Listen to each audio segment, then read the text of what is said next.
strong and know when enough is enough. Take your stand, speak up, and refuse to let others hurt you. Throughout your lifetime, some people will discredit you, disrespect you, and treat you poorly for no apparent reason at all. Don't try to change them or win their approval, and don't make any space in your heart to hate them.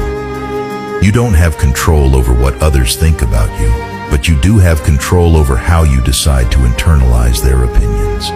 Leave them to their own judgments. Let people love you for who you are, not for who they want you to be. Let them walk away if they choose. They can't harm you either way. It's their understanding that is faulty, not yours.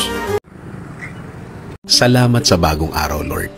Panginoon, maraming salamat sa bagong araw na ito. Maraming salamat sa masarap na tulog. Maraming salamat sa masarap na pahinga. Alam ko po, Panginoon, na ako'y binantayan ninyo at inalagaan ng buong magdamag. Haharapin ko po, Lord, ang araw na ito na puno ng pag-asa sa aking puso't isipan, sa aking buong pagkatao, sa aking buong araw ngayon. Alam ko po, Lord, na hindi mo ako iiwan ngayong araw na ito at patuloy niyo akong sasamahan at bibigyan ng guidance. Maraming salamat dahil ginising mo ako ngayong umagang ito at alam kong ang araw na ito ay magiging blessed dahil andyan ka, Lord. Punuin niyo po, Lord, ng kasiyahan o joy ang aking puso. Ipaalala niyo po sa akin kung gaano ako ka-blessed sa araw na ito. Lagyan niyo lagi ng dahilan ang aking kasiyahan at mga dahilan kung bakit magiging thankful po ako. Minsan may mga pagkakataon na parang nagmamadali tayo. Masyado tayong atat na gawin ang isang bagay to the point na dahil sa sobrang pagmamadali natin ay nakalitaan na nating daanan ang isang importanteng bagay. Kaibigan, sa buhay, hindi naman natin kailangang makipag-unahan. Hindi naman natin kailangang makipagsiksikan at makipagkompetisyon sa iba. Dahil ang buhay ay hindi naman karera.